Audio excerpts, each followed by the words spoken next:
Hello दोस्तों, आपके अपने यूट्यूब चैनल एजुकेशन में स्वागत है। मैं कौशल कुमार। मैंने कक्षा 6 के अध्याय 11 तक सभी अभ्यास प्रश्न करा दिए थे। आज अध्याय 12 से कराने जा रहे हैं। अध्याय 12 का नाम है दूरी, मापन एवं गति। यानी दूरी को हम किस में मापते हैं और गति कैसे होती है। तो दूरी को हम लोग जो है किलोमीटर में भी मापते हैं, मीटर में भी मापते हैं। और गति के बारे में हम लोग अभी जानेंगे, गति से क्या अभिप्राय है। तो सबसे पहले मैं अभ्यास प्रश्न कर लेते हैं, उसके बाद गति के बारे में समझेंगे। एसआई मात्रक में लंबाई का मात्रक मीटर है। आप अपने घर से विद्यालय जाने के में 1 किलोमीटर की दूरी तय करते हैं, तो इस 1 किलोमीटर में कितने मीटर होते हैं? तो 1 किलोमीटर में 1000 मीटर होते हैं।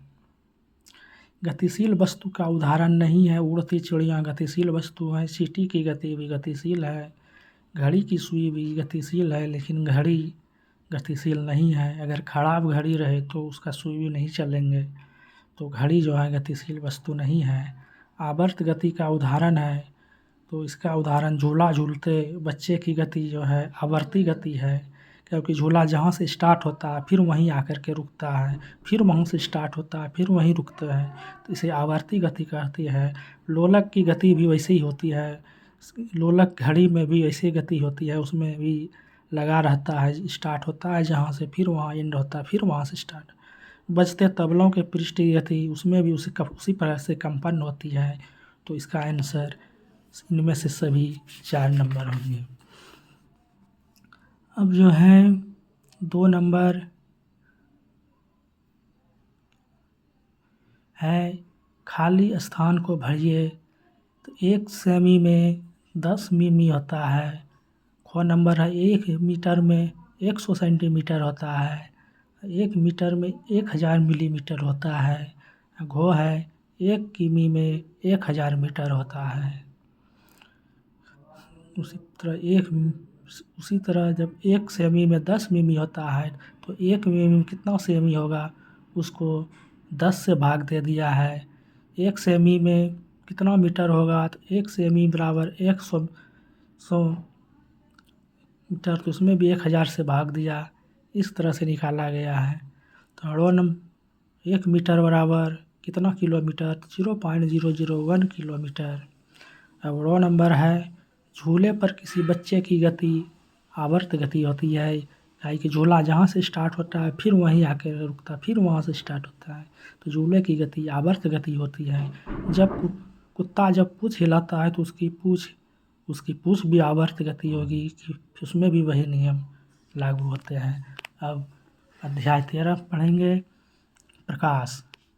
प्रकाश, किसी भी चीज़ को देखने के लिए प्रकाश की ज़रूरत होती है। बिना प्रकाश से हम किसी भी वस्तु को नहीं देख पाते हैं। तो इसमें हम अभ्यास प्रश्न देखते हैं। को नंबर है, किसी भी वस्तु को देखने के लिए आवश्यक है, तभी बताए प्रकाश आवश्यक है। अगर आप लाइट में पढ़ रहे हैं और लाइट चले जाए तो आपको कुछ दिखाई नहीं देंगे, इसीलिए प्रकाश ज़रूरी है। प्रकाश गमन करता है, प्रकाश सीधी रेखा में गमन करता है।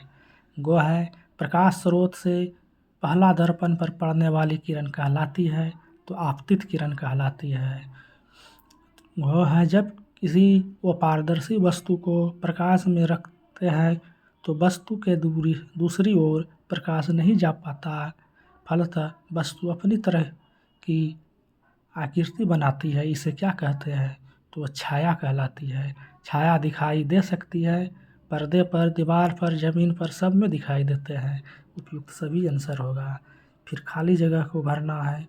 लकड़ी का टुकड़ा जो है वो पारदर्शी होता है, आर पार नहीं दिखता है। कांच का टुकड़ा पारदर्शी होता है। दर्पण में हमको चेहरा दिखते हैं, तो यानी कि प्रतिबिंब बनता है। प्रकाश बताए सीधी रेखा में गमन करता है, और वह किसी वस्तु को देखते हैं तो परावर्तन के कारण देखते हैं। तो इस तरह से नंबर अध्याय ख़त्म हो गया है। अब 14 नंबर अध्याय है बल्ब जगाओ जगमग जगमग। तो बल्ब जगाओ जगमग जगमग के भी अभ्यास प्रश्न को हम लोग देख लेते हैं तेज़ी से। किसी वस्तु को में बिजली का चालक है तो बिजली जो है लकड़ी में नहीं चल सकता, कागज़ में नहीं, प्लास्टिक में नहीं, लेकिन लोहा में जो है करंट चलता है, इसलिए लोहा सही है। बल्ब का आविष्कार किसने किया? तो एडिसन ने किया है। बल्ब की कुंडली किस धातु की बनी होती है? तो टंगस्टन की बनी होती है। हवा है बिजली का चालक, बिजली का कुचालक, कभी चालक कभी कुचालक, इनमें से कोई नहीं, तो हवा बिजली का चालक है। अब खाली जगह को भरना है। जब विद्युत धारा सेल एक सिरे से तार व बल्ब से होते हुए सेल के दूसरे सिरे तक प्रवाहित होती है तो इस